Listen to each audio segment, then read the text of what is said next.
안녕하세요. 오늘은 인간이 살아가면서 짓는 죄에 대해 생각해 보게 되는 사연인데요. 그 중에서도 악한 자가 짓는 죄, 여기에 대해 생각해 보게 되는 사연입니다. 사연자의 이야기 주의 깊게 들어주시길 부탁드리며 오늘 사연 시작해 볼게요.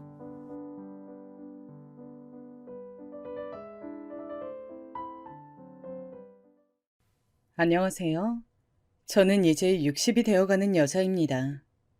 이제 6학년으로 넘어가는 시점인데 아직도 인생 사는 건 어렵기도 하고 그러네요. 여러분들은 어떠신가요? 오늘은 시누이 이야기를 해보고 싶어 사연을 보내봅니다. 제 나이 또래라면 아마 시댁살이를 하거나 시댁 식구들 때문에 힘드셨던 경험이 한 번쯤 있으셨을 것 같은데요.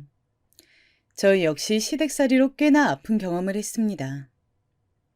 남편과는 꽤 불같은 사랑 끝에 결혼을 한 케이스인데요. 원래는 집안끼리의 약속이었고 남편이나 저나 선자리로 만났기에 미지근한 물처럼 만났다 헤어질 수도 있는 사이였지만 기대 없이 나간 선자리에서 남편은 제 이상형과 매우 닮아 있었어요. 특히 외적인 부분이 그랬는데요.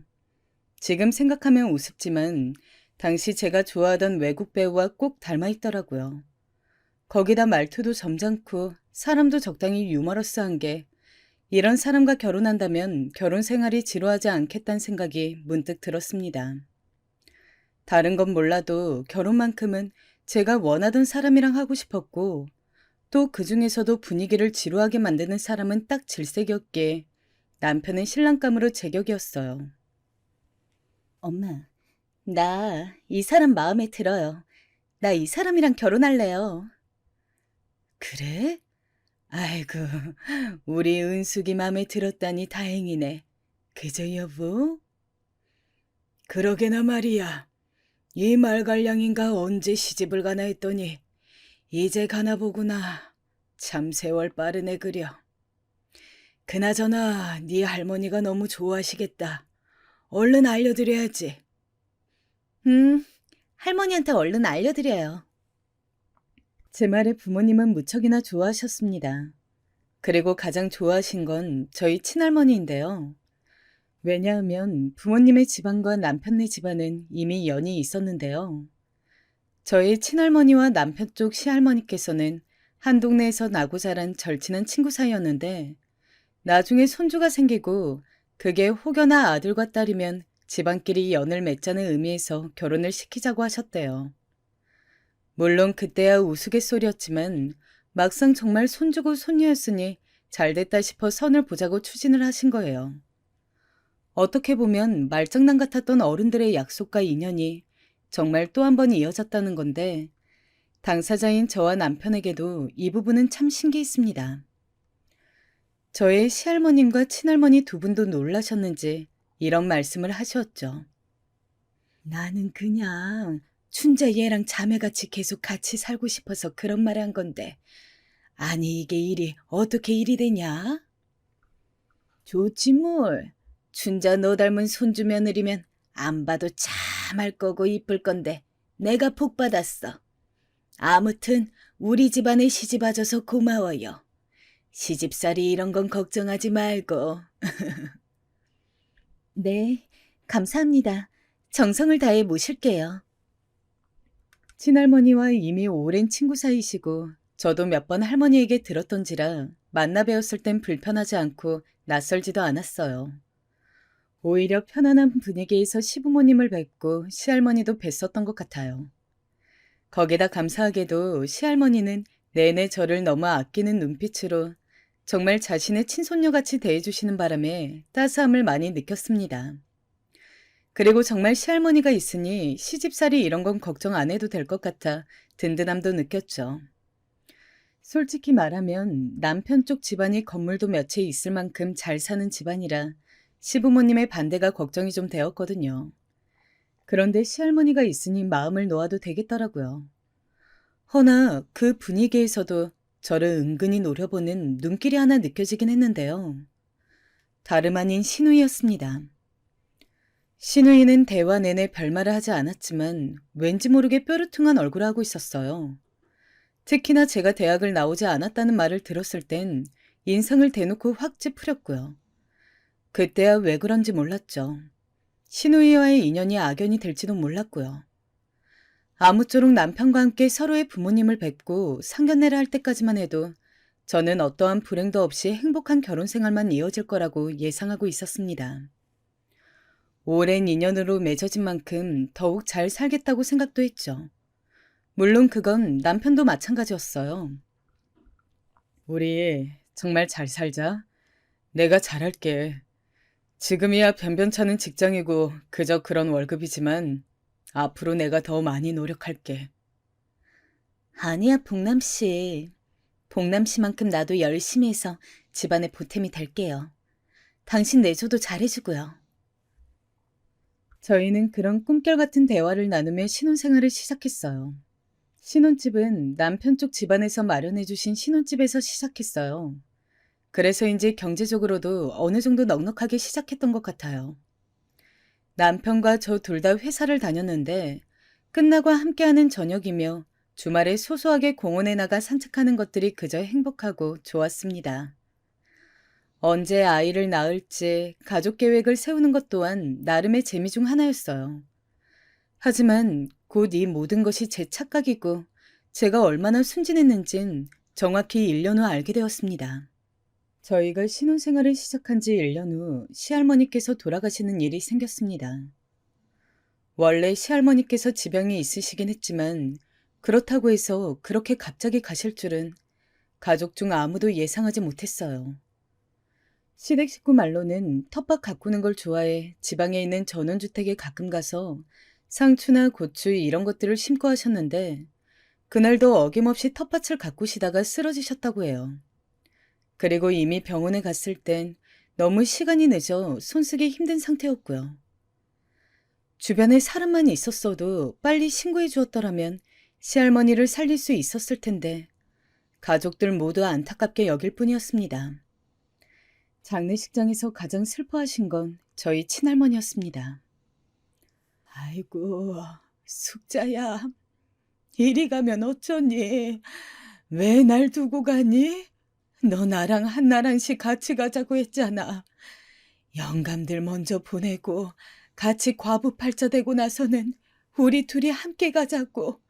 관짝도 같이 들어가자 했잖아. 나보고 어찌 혼자 살라고 이리 매정하게 가버리니. 아이고, 숙자야. 할머니의 곡소리가 장례식장에 끊이지 않았고 결국 참고 참았던 남편 역시 울음을 왕 터뜨리고 말았습니다. 저 역시 마찬가지였죠.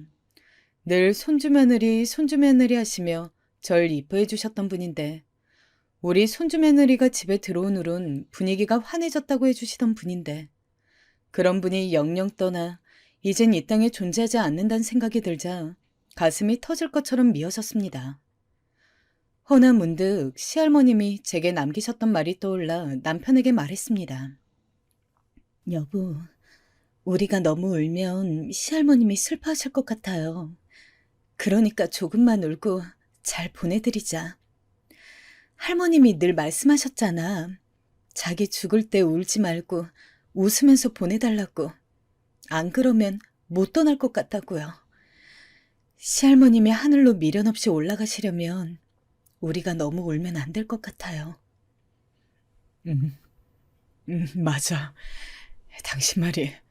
알겠어. 그럴게. 그렇게 남편과 겨우겨우 참고 참아 장례식 마지막까지 시할머니를 잘 보내드리고 집으로 돌아왔습니다. 그런데 시할머니의 장례식이 끝나고도 마음이 편하지 않았습니다. 다른 게 아니고 사실 장례식 때 저를 불편하게 한 일이 하나 있었거든요. 잠시 화장실을 들르기 위해 장례식장을 벗어나던 중 복도에서 신우이의 목소리가 들렸는데요. 신우이는 조문객으로 온 친구와 이야기를 나누고 있었는데 그 내용이 좀 충격적이었습니다. 너 그럼 내일까지 여기 있는 거야? 그래, 몰라. 지금 머리도 못 감고 힘들어 죽겠다. 아빤 집에 가지 말고 여기서 밤을 새자고 하고. 조선시대도 아니고 이게 뭐야. 그래, 힘들긴 하겠다. 부모 장례도 아닌데. 거기다 진짜 짜증나는 건 새언니야. 아, 네가 맨날 욕하는 새언니? 그래. 여기서도 울고불고 아주 효심 지극한 연기하는데 짜증나 죽겠어. 저 가면 내가 언젠가 벗겨내야지. 볼 때마다 역겨워서 토가 올라온다니까? 내가 어디까지 가나 한번 두고 볼 거야. 신우이의 말 속엔 장례식장에 대한 지침을 토로하는 말과 함께 저에 대한 욕이 난무하고 있었습니다. 솔직히 그 전까지만 해도 신우이를 나쁘게 생각한 적은 한 번도 없었습니다. 하는 짓도 애교스럽고 이뻐서 딱히 미워할 구석이 없었어요. 근데 저에 대한 저런 안 좋은 감정을 가지고 저렇게 몰상식하게 비난하는 모습을 보니 정이 뚝 떨어졌습니다. 막말로 제가 무슨 연기를 했다고 저러는 건지, 아마도 시할머님이 평소 절 아끼는 모습을 보고 질투가 났던지 그랬나 봅니다. 그런데 아무리 그렇다고 해도 자기 할머니 장례식장에서 저를 신나게 욕하고 있는 모습을 보니 너무 짜증이 나더라고요. 그래서 그 일을 내내 잊지 못하고 있다가 결국 남편에게까지 말하게 되었어요. 정말? 봉이가 그런 말을 했다고? 이 녀석이 진짜. 내가 한번 따끔하게 혼을 내야겠네. 미안해. 그런 말 듣게 해서. 정말 곱게 자라 그런가. 왜 점점 애가 이상해지는 것 같지? 됐어. 혼은 무슨. 당신이 혼내면 괜히 나한테 안 좋은 감정만 더 커질 거 아니에요. 나도 말할 데 없고 답답하니까 당신한테 말한 거지. 당신이 어떻게 해달라는 건 아니에요. 그냥 이대로 있어줘요. 남편은 어떻게 이대로 있냐며 제게 혼을 내겠다고 했지만 그러지 말라 말렸어요. 솔직히 남편이 말에 들을 것 같지도 않았고 분명 더 큰 갈등만 초래될 게 뻔했어요. 저만 입 다물고 있으면 되는 거 모른 척 넘어가면 되는 거니 그렇게 하는 편이 나을 것 같았죠. 남편은 시누이가 오냐오냐 자라서 버릇이 없어진 것 같다며 한숨을 푹푹 쉬어댔습니다. 하지만 어찌됐건 이 일은 제 선에서 끝내기로 했으니 남편도 저도 서로 시누이를 두고 이야기할 일은 없었습니다. 그런데 참 일이 마무리되려 하면 또 터지더라고요. 시할머님이 없으니 이제 자기 세상이라 생각했는지 어느 날 이런 말을 하는 거예요. 그날은 명절날이었고 다 같이 만두를 만들고 전을 부치는 날이었어요. 저희 시댁 식구들은 명절날에 여자든 남자든 같이 일을 하곤 했는데 시누이가 뜬금없이 제게 아이 계획을 물어보더라고요. 그것도 저와 단둘이 있을 때 말이죠. 아, 아이 계획이요? 글쎄요. 2명 정도까진 생각하는데요. 아무래도 한 명은 좀 외로울 수 있으니까. 2명이나요? 새언니 형편에 그게 가능해요? 네? 아가씨, 그게 무슨 말이에요? 아니, 지금 오빠랑 언니 둘 다 월급쟁이 그저 그런 회사 다니잖아요. 오빠는 들어보니 뭐 미래가 있는 회사라고 들었지만 언니는 직원 5명 있는 그런 구멍가게 다니는 거 아니에요? 아가씨, 구멍가게라뇨. 말이 심한데요? 저 나름 자부심 가지고 회사 다니고 있어요.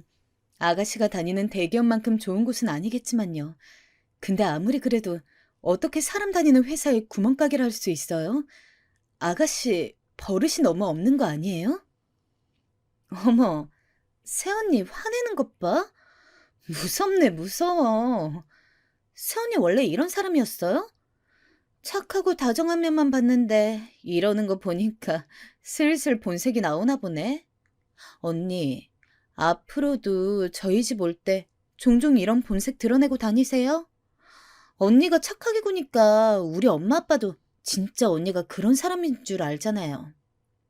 정말 유치하기 짝이 없었습니다. 절 자극하기 위해 일부러 나쁜 말을 던져놓고 제가 미끼를 물면 그걸로 공격하는 것이었어요. 어쩜 초등학교만도 못한 그런 짓을 저리 뻔뻔하게 하는지, 도대체 저 머리로 어떻게 좋은 대학을 들어가고 대기업에 들어갔는지 의문스러웠습니다. 제가 화를 참지 못하고 씩씩거리다 밖에 잠시 나갔다 오자 남편은 저에겐 무슨 일이 있었냐 물었고 저는 나중에 말해주겠다며 일단 대화를 보류했죠. 그런데 이뿐만이 아니었어요. 신우이는 꼬박꼬박 새언니, 새언니 하면서 제게 어려운 지식이나 이런 것들을 물어보곤 하더라고요. 왜 신문에 있는 퀴즈 같은 거 있잖아요. 그런 것도 일부러 저에게 물어보면서 새언니, 정답이 뭐일 것 같아요? 언니 알죠? 하더라고요. 그러면서 저를 압박하고 오답을 말하면 어머, 우리 새언니 책 좀 읽어야겠다. 어떡해. 하며 대놓고 쪽을 주더라고요. 거기다 명절날 일부러 늦게 와 일 안 하고 제가 땀 뻘뻘 흘리며 한 요리에 대고 맛없다며 인상 구기는 건 기본이었습니다. 그런데 여기에 더 황당하고 기막혔던 건 시부모님이 이런 시누이의 행동들을 눈앞에서 보고 있으면서도 아무런 말씀을 안 하시는 거였어요. 처음에는 시어머니께서도 그러지 말아라. 새언니한테 그러는 거 아니다. 하며 엄한 목소리로 꾸중을 하시는 듯 싶었는데 나중에는 포기를 하신 건지 아니면 자기 딸이라고 편을 드시고 싶으셨던 건지 아무 말씀 안 하시더라고요. 거기에 더 열이 받았습니다. 시어머니께서 아무 말씀 안 하시는 거야 뻔한 거 아니겠어요? 제가 마음에 차지 않으셨는데도 티 안 내고 계시다가 시할머님이 없으시니 이제야 티를 내시는 거였죠. 그러던 어느 날은 이런 일도 있었습니다. 시누이가 당시 다니던 회사를 그만두고 더 높은 연봉을 주는 곳을 찾겠다며 그만둔 적이 있었어요. 그런데 회사를 그만두고 집에 있다 보니 시간이 많아졌는지 언젠가부터 근처에 사는 저를 불러 자기 반찬 좀 만들어 달라, 청소 좀 도와달라 하더라고요. 시어머니한테 부탁할 일을 왜 나에게 시키는 건지 어이가 없어 안 간다고 했더니 시어머니는 허리가 아파 요즘 요리하실 힘이 없다는 겁니다. 대꾸할 가치도 없어 바로 전화를 끊어버렸죠. 속으론 욕 한 바가지 붙고 싶었지만요. 그런데 제가 오지 않으니 이제는 직접 저희 집 초인종을 두드리더군요. 새언니, 저 왔어요. 하면서요. 사람 안에 있는 거 다 알고 온 걸 텐데 안 열어주는 건 또 좀 아닌 것 같아 일단은 문을 열어주고 왜 왔냐 물었죠. 그랬더니 새언니한테 요리 배우고 싶어서 왔어요. 하더라고요. 요리요? 아가씨가 저한테 왜 요리를 배워요? 시어머니 계시잖아요. 에이, 내가 말했잖아요. 우리 엄마 늙어서 미각도 잃고 간도 못 맞춰요. 일하는 아줌마가 있어 다행인 거지. 아니, 생각해보니까 나도 이제 곧 시집 가야 하는데 요리 정도는 할 줄 알아야겠더라고요. 그래서 쉬는 김에 겸사겸사 새언니 찾아왔죠. 알려줄 거죠? 그럼 저 짐 풀게요. 시누이는 제 허락 없이 마음대로 짐을 풀더니 어디부터 배우면 되는 거냐고 팔을 걷어붙였습니다. 제 멋대로 주방에 들어와 요리를 알려달라는데 안 알려줄 수도 없고 짜증이 울컥 솟았지만 그래 어디 한번 해보자라는 마음으로 시작했어요. 솔직히 요리도 쉬운 게 아니거든요. 몇 번 하다 보면 분명 시누이 성격에 나가 떨어질 거라 생각했어요. 근데 제가 착각을 했더라고요. 시누이가 여기 온 목적은 요리 배우기 따위가 아니었어요. 새언니, 언니는 고등학교 때 공부 몇 등 했어요? 반에서 몇 등? 등수 그런 건 기억 안 나요. 아, 그래요? 난 등수에 맨날 목매서 기억이 다 나는데. 고등학교 1학년 1학기 땐 1등, 2학기 땐 2등, 그 다음엔 1등, 이런 식이었어요. 1등 했다가 놓치고, 그러다 다시 하고. 얼마나 스트레스였는지 탈모까지 올 뻔했다니까요. 아, 그래요? 힘들었겠네요. 근데 새언니는 고졸이니까 궁금했거든요. 새언니는 몇 등 정도 했나? 저번에 새언니 그 쉬운 퀴즈도 못 맞추는 거 보니까 상식이 조금 부족한 것 같긴 하던데. 몇 등 했는지 저한테만 알려주시면 안 돼요? 비밀로 할게요. 우리 사이에 창피하지 말고요. 솔직히 말해서 지금에야 대학을 다 가는 추세였지만 저 때만 해도 대학을 가지 않는 친구들이 훨씬 많았을 때였어요. 남편 집안이 엘리트이고 돈이 많다 보니 이런 일들이 가능했던 거였죠. 근데 시누이는 자기가 대학 간 곳에 집안 덕, 환경 덕이 있는지도 모르고 그런 배부른 소리들을 해대더라고요. 그리고 그런 행동들이 반복되니 저도 너무 스트레스를 받기 시작했습니다. 그래서 그날은 시누이를 붙잡고 엄격하게 혼을 냈습니다. 아가씨, 제가 분명히 말하지만 이젠 무례한 말과 행동은 조심해 주셨으면 좋겠어요. 아니, 아예 안 해주셨으면 좋겠어요. 아가씨 잊고 있겠지만 우리 가족 사이예요. 가족이면 서로 지켜야 할 선 정도는 지키고 살아야 하지 않나요? 앞으로 한 번만 더 이런 행동하시면 저도 아가씨한테 똑같이 막말, 심한 말 나갈 겁니다. 아시겠어요? 근데 따끔하게 한마디 했더니 갑자기 신우이 눈가가 붉어지며 집 밖으로 뛰쳐나가더라고요. 잠시 후 시어머니에게서 전화가 걸려오더군요. 예, 너 우리 애한테 뭐라고 했길래 지금 애가 이 지경이 되어서 오는 거니? 아, 네, 그게요, 어머님. 아가씨가 저한테 말 실수를 하셔서요. 아니, 어린애가 말 실수 좀 할 수 있지. 그걸 가지고 어떻게 말을 했길래 애가 문도 걸어 잠그고 방 밖으로 안 나오는 거야. 너 지금 우리 식구들 만만하게 보는 거니? 네? 어머님, 그게 무슨 말씀이세요? 제가 왜 어머님을 만만하게 보겠어요? 그런 게 아니고요. 일단 제 말을 들어보시면. 아, 됐다. 더 말할 필요도 없고 듣고 싶지도 않아. 너 당장 여기 와서 얘한테 사과해라. 사과 안 할 거면 우리 집안 문턱 못 넘을 거니 그리 알고. 너무나 어처구니가 없었습니다. 갑자기 울면서 뛰어나간 아가씨 말만 들으시고 다짜고짜 사과를 하다니. 그냥 이건 막무가내식 제 자식 편들기였죠. 저 역시 이대로 당하고 있고 싶지 않았습니다. 그래서 남편에게 전화하여 모든 일을 말했어요. 그랬더니 남편은 곧 도착한다며 혼자 시댁엔 가지 말라 하더군요. 남편이 도착한 후 저희는 옷만 갈아입고선 바로 시댁으로 향했습니다. 그리고 나름 차분한 태도로 시부모님 앞에서 아가씨와 있었던 상황을 설명드렸어요.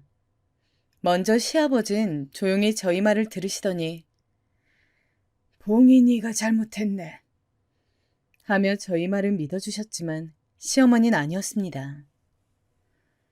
봉이는 네가 먼저 시비를 걸었다고 하던데 네가 먼저 회사에서 잘린 거 아니냐고 뭘 잘못했냐 이런 식으로 말했다더라? 그래서 자기도 홧김에 화가 나 그랬다던데? 맞아요, 엄마, 아빠. 새언니가 저한테 그랬어요. 회사 그만둔 게 아니고 잘린 거 아니냐고. 그러다가 저 결혼도 못 한다고. 엄마도 알겠지만 내가 지금 시집 못 가고 있는 것 때문에 얼마나 스트레스 받는지 알잖아요. 그런 말하는 새언니한테 어떻게 가만히 있어요? 아가씨, 거짓말 좀 적당히 지어내세요. 제가 언제 그런 말을 했나요? 아가씨가 먼저 저 퀴즈 들먹이고 등수 들먹이면서 무시하셨잖아요. 고졸이라는 이유로. 저것 봐요. 지금 나한테 하는 저 눈빛 봤죠? 엄마 아빠한테 하는 거랑은 완전히 달라요. 신우이의 연기는 거의 배우감이었습니다. 저절로 감탄이 나올 정도였죠. 남편도 옆에서 듣고 있더니 난감한 얼굴로 저와 신우이를 번갈아 바라보았어요. 너무 억울하니 저도 모르게 눈물이 줄줄 새어나오더라고요. 근데 제가 신우이 때문에 너무 서럽게 울자 시부모님은 당황하셨는지 급하게 휴지를 갖다 주시며 신우이를 방에 들어가 있으라 했어요. 그래, 알겠다. 네 말 믿으마. 근데 나는 가족 사이에 더 이상 이런 일 없었으면 좋겠구나. 네가 봉이에게 좀 맞춰다오. 그날은 그렇게 시어머니의 말로 상황이 끝나긴 했지만 신우이가 무서운 사람이란 걸 알게 된 이후로부턴 정말이지 말 한마디 섞기가 싫었습니다. 언제 또 어떻게 꼬투리를 잡아 저를 공격할지 모르는 일이니까요. 사람이 무섭다는 걸 신우이를 통해 그때 처음 알았던 것 같습니다. 하지만 신우이는 더 얄밉게 행동하기 시작했어요.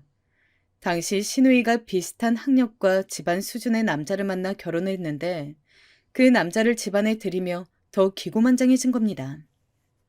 새언니, 우리 그이가 있잖아요. 미국 유학생활 했을 때 되게 재밌는 일이 있었대요. 우리 그이 미국 이름이 제임스인데요. 자기랑 같은 수업을 듣는 애 중에서도 제임스가 있었대요. 그래서 교수님이 항상 헷갈려 하시곤 했는데 어느 날은 우리 그이를 부르더니 교수님이 컨닝을 했다고 화를 내시더래요. 알고 보니 그게 우리 그이가 아니고 다른 제임스였던 거 있죠? 언니, 왜 안 웃으세요? 새언니 이런 미국 유머 이해 못 하시나? 아, 맞다. 언니, 해외여행 다녀와 본 적은 있어요? 아직 없으시죠? 괜찮아요. 서민들한테는 아직 해외여행 익숙하지 않으니까? 신우이는 남편 칭찬하는 척 이야기를 시작해 이런 식으로 저를 돌려깎게 하곤 했습니다. 그리고 시어머니는 시간이 지나면서부턴 아예 대놓고 신우이 편을 들었고요. 예, 화날 게 뭐 있니? 우리 딸이 뭐 잘못 말한 것도 없는데. 너 심보가 요즘 더 못해진 것 같다. 그러니 애가 안 생기지.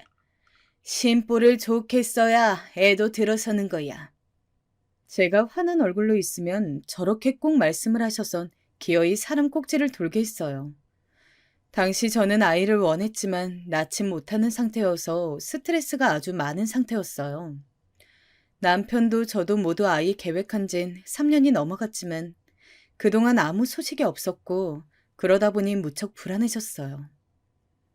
여보, 왜 아이가 안 생기지? 아니야. 조금만 기다려보자. 너무 신경 쓰면 외려 안 생기다잖아. 느긋하게 기다려보자. 그래도 벌써 몇 년이 흘렀는데 이러다 영영 안 생기면 어떡해? 저나 남편이나 밤마다 이런 대화를 나누고 잠들고 했던 때였습니다. 그런데 명절날이면 이걸 콕 집어 시누이가 시비를 걸고 시어머니가 부치질을 하더라고요.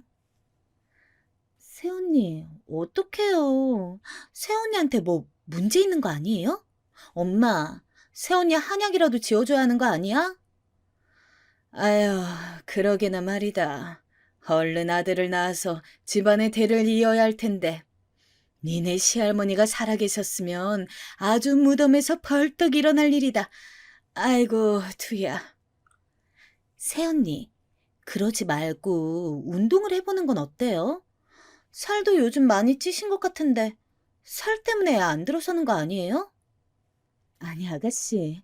살이랑 임신이 무슨 관련이 있다고 이래요? 진짜 두 분 다 그만하세요. 또 소리 지르네? 무서워라.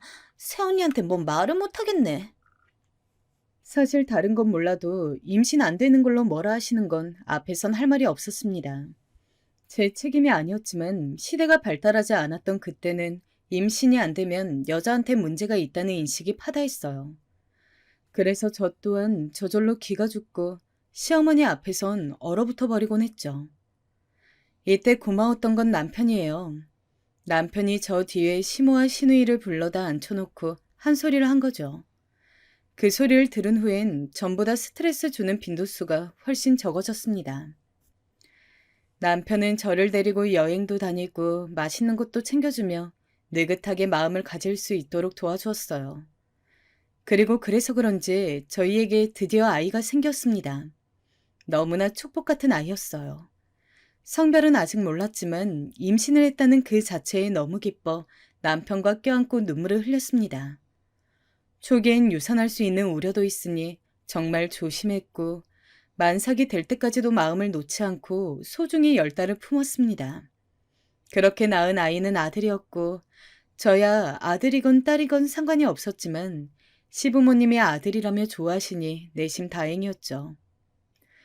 눈에 안 아픈 자식을 낳고 나니 전보다 생활도 더 활력 있어지고 엄마라는 책임감도 생겼습니다. 하루가 눈코 뜰 새 없이 바빴지만 아이를 낳기 전보다 생활이 훨씬 행복했죠. 이 행복을 더 깊이 누리고 소중히 알라고 하늘이 이렇게 늦게 아이를 주셨나 하는 생각마저 들었습니다. 제가 아들을 낳고 나니 시어머니도 전보다 훨씬 잘 챙겨주셨습니다. 늘 하시던 모진 소리도 하지 않으셨고 아가 라고 불러주시며 살뜰히 보살펴 주시더라고요. 시아버지 역시 마찬가지셨습니다. 아픈 데 없냐며 산후조리에 필요한 것들을 챙겨주시겠다고 하셨죠. 다만 딱 한 사람 시누이만이 이 분위기를 환영하지 않았죠. 시어머니가 저를 생각해 영양죽을 끓여오거나 약을 다려오시면 시누이는 옆에서 그걸 보다가 뭐하러 그렇게까지 하냐며 며느리는 남의 집 식구라는 말을 하곤 했습니다. 또 엉금엉금 기어다니는 저희 아이를 모든 사람들이 어여쁘게 바라보고 있는데 혼자만 질투에 사로잡혀 노려보곤 했어요. 그런 행동이 유치하고 짜증도 났지만 한편으로 저처럼 얼른 애라도 낳아 철이라도 들었으면 하는 생각이 들었습니다. 보통 엄마가 되면 아가씨 때와는 또 다르게 변하니까요. 그런데 어느 날인가 이놈의 시누이가 또 성질을 살살 긁더라고요. 새언니, 애 지능 검사 이런 건 언제 할 수 있어요? 오빠 닮았으면 높게 나올 텐데. 새언니 닮았음 좀 그렇다. 그죠? 이래서 엄마 아빠 둘 다 머리가 좋아야 애도 좋은데. 너 그게 무슨 소리냐, 봉이야? 애 앞에서 가만히 있지 못해? 어째 시집 가더니 철이 더 안 들었어? 아니 아빠, 내가 뭐 틀린 말 한 것도 아니잖아. 사실 우리 집 유전자 가져갔으면 사차 직업은 다 알겠지. 나처럼 대기업에 가든가. 근데 새언니 쪽이면 곤란하지 않겠어? 왜 의사 집안에서 의사 나고 판사 집안에서 판사 나고 이런 일이 있었냐고. 안 그래요, 새언니? 아가씨, 그만하시죠. 애 앞에서만큼은 그만하세요. 제가 나중에 한마디 하며 아이를 들고 일어서자 그제야 입반정을 멈추는데 그날도 열이 받아 엎어버리고 싶은 걸 간신히 꾹 참았어요. 근데 참고 산 게 바보짓이었을까요? 결국 저희 아이 돌잔치 날 시누이가 일을 쳤고 그 이후로 저희는 다신 시누이와 얼굴을 보지 않게 되었는데요. 아직도 그 생각만 하면 화가 나 온몸이 부르르 떨립니다. 그날은 저희 아이의 돌잔치 날이었습니다. 크게 하는 것보단 양가 가족들만 모셔놓고 조촐하게 하는 게 좋아 집에서 돌잔치를 열었는데요. 저희 친정엄마도 아빠도 아이를 보면 너무 좋아하시고 오랜만에 가족들끼리 서로 인사를 나누는 자리라 분위기가 정말 화기애애했어요. 그런데 여러분들도 아시다시피 돌잔치 날엔 판사봉, 돈, 연필 등등 여러 가지를 놓고 아이가 무얼 잡을까 하는 이벤트가 있잖아요. 저희 아이가 우는 바람에 이게 쉽지 않더라고요. 친정엄마까지 동원되어 겨우 달래어가며 하나를 집게 하였습니다. 근데 아이가 예상외로 판사봉을 잡은 거예요. 판사봉을 잡자마자 언제 울었냐는 듯 울음도 뚝 그치고 저를 향해 해벌쭉 웃는데 그 모습이 너무 사랑스러워 어른들 사이에서도 웃음이 터져나왔습니다. 그런데 그때 누군가의 속삭임이 흘러나왔고 그 소리에 실내엔 아주 차가운 정적이 흘렀죠. 무식한 년 자식이 퍽이나 판사되겠다. 그나마 저는 소중한 아이의 돌잔치가 망쳐지지 않기 위해 겨우 참으며 끝까지 버티고 싶었어요. 허나 이미 그 말을 들은 엄마가 벌떡 일어나 지금 그게 무슨 망언이냐? 하며 소리를 치시고 말았죠. 심지어 엄마는 너무 화가 나셨는지 시누이의 머리채를 즉각 잡아채버렸습니다. 그런데 그 와중에도 시누이는 무식한 주제에 우리 집안에 들어왔으니 이런 말 듣는 거 당연하게 생각하라며 고래고래 소리를 질렀어요. 정말 망측하기 짝이 없었죠. 결국 이 사건은 저희 친정과 시댁과의 싸움까지 일으키게 했고 화가 난 친정아버지가 남편까지 무릎을 꿇리고 야단을 치시게 되었습니다. 남편도 거기서 할 말이 없는지 죄송하다는 말만 반복했고요. 아무튼 그 후론 저희 부부가 시댁에 오가는 일이 없어졌습니다. 거의 인연을 끊었다고 봐도 무방하죠. 남편은 종종 시댁에 연락을 하긴 했지만 저는 아예 쳐다도 보지 않고 살았으니까요. 그 후론 다행히 저희 아들만 챙기고 살기에도 바빠 그 일은 조금씩 잊게 되었습니다. 저희 아들은 이런 말하면 자랑 같지만 어린 시절부터 공부를 정말 잘했는데요. 하나를 알려줘도 열을 아는 그런 아이 있잖아요. 아들이 그랬습니다. 한 번 본 건 잊어버리는 법이 없었고 호기심과 궁금증이 많아 한 번 책을 잡으면 잠도 자지 않고 밤이 새도록 들여다보곤 했어요. 언젠가는 제가 이러다 키 안 큰다며 자라고 했더니 책상 아래에 몰래 숨어 들어가 책을 읽더라고요. 그렇게 책을 좋아하고 공부하는 걸 좋아했던 제 아이는 역시나 학교에 들어가서부턴 영재 소리를 들으며 다녔습니다. 선생님들은 머리가 좋은 제 아들을 과학고등학교나 그런 곳에 보내는 게 어떻겠냐 제안하셨고 저 또한 고민이 되긴 했지만 그래도 아들이 너무 공부에 몰입해 스트레스 받는 건 원하지 않았던 터라 일반 학교에 보내었어요. 아들도 별로 원하지 않았고요. 지금도 아들은 그때 일반 학교에 간 게 참 좋았다며 거기서 친구들도 만들고 추억도 많이 만들었다고 합니다. 그리고 고등학교를 졸업할 때쯤엔 역시나 가장 좋은 대학교를 갈 수 있는 성적이 되었기에 과만 선택하면 되었는데 갑자기 아들이 웃으며 이런 말을 하더군요. 하민아, 너 어디 가고 싶니? 생각한 데 있어? 음, 엄마, 나 법대에 갈래. 법대? 음, 나 법 공부를 해보고 싶어. 예전부터 법 쪽을 생각해보긴 했는데 아무래도 공부해보면 답이 나올 것 같아.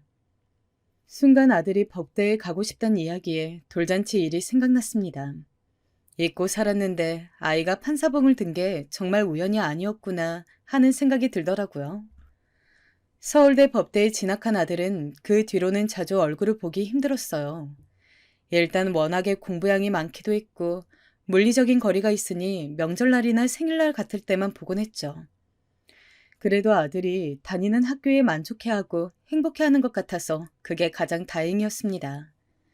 그리고 좋은 머리만 믿지 않고 열심히 공부한 끝에 굉장히 이른 나이에 사법고시를 통과하여 그토록 원하던 꿈을 이루게 되었습니다. 장하다 우리 아들. 아이고 장해. 아들이 합격한 날엔 왜 제가 눈물이 나던지 주책이라 생각하면서도 너무 기특하고 대견스러워 눈물이 멈추질 않았어요. 아들 역시 고생했는지 눈물을 조금 닦으며 엄마 덕분이라고 말해주더라고요. 그 후 아들이 사회에서 제 몫을 하면서 살아갈 쯤엔 저희 부부는 부부대로 잘 살고 있었어요. 일만 하고 산 것 같아 일을 좀 줄이고 여가 생활도 보내고 가끔은 여행도 다니며 그렇게 살고 있었죠. 그런데 그러던 어느 날 남편으로부터 신우이 소식을 듣게 되었는데요. 그간 어떻게 사는지 궁금하지도 않았고 듣고 싶지도 않았지만 막상 듣고 나선 경악을 하고 말았어요. 봉이가 지금 재판을 받게 생겼대. 뭐? 아니 어쩌다가요? 아휴, 무슨 사기 횡령건이라는데 나도 얘가 도대체 무슨 짓을 벌였는지 모르겠다. 왜 하필 그런 무서운 짓을 한 건지. 엄마한테 대충 들은 거라 자세히는 모르겠지만 아무튼 상황이 좀 심각한가 봐. 자칫 잘못하면 징역을 살 수도 있대. 여기에 봉이 남편도 연루되어 있는 것 같고. 세상에. 하지만 기막힌 일은 여기서 끝나지 않았습니다. 남편에게 신우의 소식을 전해 들은 후 얼마 지나지 않아 아들이 저에게 와선 조심스레 신우의 이름을 대며 묻더라고요. 엄마, 있잖아. 혹시 김봉이라는 사람, 내 고모 되는 사람 맞지? 어? 맞아. 근데 왜? 그분이 나한테 연락해서는 자기 어떻게 한 번만 선처해 줄 수 없겠냐고 하더라고. 그럴 수 없다고 할 수 없는 일이라고 몇 번을 말했는데도 계속 자기를 재판하는 판사한테 말 좀 잘 좀 해달라고 그러는데 정말 곤란했어. 거기다 신우이는 아들에 이어 저에게까지 연락을 해왔습니다. 그것도 엉엉 울며 애처롭게 말입니다. 제발 한 번만 나 좀 구해줄 수 없겠어요? 내가 이렇게 빌게요. 나 정말 많이 반성하고 있어요. 내가 너무 어리석고 아둔해서 죄를 저질렀어요. 근데 새언니, 나한테도 가족이 있어요. 제가 교도소에 가는 걸 아들이 원하지 않아요. 부끄러운 엄마가 되고 싶지 않아요. 새언니도 같은 아들 키운 엄마이니 알 거 아니에요. 한 번만, 딱 한 번만 부탁할게요. 아가씨, 저희 아들이 말씀드린 것 같은데 그건 저희도 도울 수 없는 일이에요. 그리고 잘못했으면 그 대가 떳떳이 치르시지. 왜 이제 와서 이런 부탁을 하시는 거예요? 이런 부탁 불쾌해요. 제 아들에게도 연락하지 마세요. 끊겠습니다. 딱 잘라내지 않으면 더 이런 부탁들을 아들에게도 할 것 같아 그리 말하곤 끊어버렸습니다. 근데 마음이 참 복장미묘하더라고요. 며칠 후 저희는 신우이를 법정에서 볼 수 있었습니다. 재판은 공개 재판으로 진행되는 재판이라 가족들도 참석할 수 있었기에 저와 남편은 시간을 내어 재판장으로 갔고 신우이는 저만큼이나 많이 늙어 있었지만 왜 그런 말 있잖아요. 사람 살아온 대로 그 흔적이 얼굴에 드러난다는 말. 어딘지 모르게 심술궂고 못된 인상이 곳곳에 남아있더라고요. 그리고 재판이 시작됐어요. 법적인 용어를 몰라 이해하는 데 애를 먹긴 했지만 내용을 들어보니 신우이는 남편과 함께 어느 회사에 취업한 뒤로 주기적으로 계속 그 회사의 자금을 빼돌렸다고 하더라고요. 그것도 한 회사가 아니었고 일부러 여러 곳을 옮겨 다니며 그런 짓을 저질렀다고 해요. 걸리지 않는다는 걸 알게 된 뒤로는 불이 붙은 거였죠. 심지어 심해부는 그 돈을 가지고 또 다른 사람들에게 투자를 하게 만들고 그 몫을 자기가 가져가는 사기를 쳤다고 했습니다. 둘 다 고학력자의 좋은 회사를 다닌 경력이 있으니 주변 사람들도 혹했던 모양이더라고요. 피해자들과 가족 역시 재판에 참석했는데 모두 신우이와 심해부를 엄벌에 처하게 해달라며 호소하고 있었어요. 그중에 몇몇은 울기도 하는데 그들을 보는 내내 마음이 안쓰럽더라고요. 모르긴 몰라도 신우이의 죄질이 결코 가벼워 보이질 않았습니다. 남편도 그걸 아는지 옆에서 한숨소리가 끊이질 않더군요. 그리고 신우이는 재판이 끝나갈 시점에 앞에 있는 판사들을 향해 두 손을 싹싹 빌고 또 빌었어요. 하지만 재판에선 눈물의 뉘우침이 통할 리 있나요? 자기가 지은 죄, 그에 맞는 벌을 받아야 맞는 거겠죠. 가운데 계신 판사님이 결국 신우이에게 징역 5년을 선고했습니다. 선고가 내려지자마자 신우이는 주저앉아 법정이 떠나가라 엉엉 울었고 시댁 식구들 역시 오열을 하더군요. 아마도 자신이 생각했던 형보다 높게 나온 듯 했습니다. 교도소에서 5년을 보내야 한다니 죄를 저질렀을 때만 해도 이런 일이 생길 거라곤 상상치 못했겠죠. 나중에 신우이와 저의 눈이 한번 마주쳤는데 신우이는 황급히 제 눈을 피했습니다. 그리고 울부짖으며 끌려가는 신우이를 보며 남편과 함께 밖으로 나와 집으로 돌아갔죠. 개인적으로 이 사건이 벌어지고 난 후 저는 사람이 짓는 죄와 악에 대한 생각을 해보게 되었어요. 신우이는 분명 여러 사람들의 인생에 상처를 입히고 피해를 줬을 겁니다. 저에게도 그랬고 저와 연을 끊고 산 이후에는 금전적으로 다른 사람들의 인생을 망쳐놓았죠. 그 죄를 받는 거니 사실상 5년의 형이 많다고 생각하지도 않습니다. 그런데 이런 의문이 들었어요. 시부모님들이 신우이에게 사랑을 주지 않았던 것도 아닌데 신우이는 왜 도대체 그런 악한 길로 빠져들었을까요? 무엇이 저 사람을 저렇게 악하게 만들었는지요? 혹시 제가 모르는 좋은 점도 있었을까요? 지나고 보니 여러모로 쓸쓸한 마음이 들었습니다. 마지막으로 신우이가 죄를 다 받고 나온 후엔 조금이나마 개가천선함을 살길 바래요. 정신이 차려진다면요. 제 글은 여기까지입니다. 들어주셔서 감사합니다.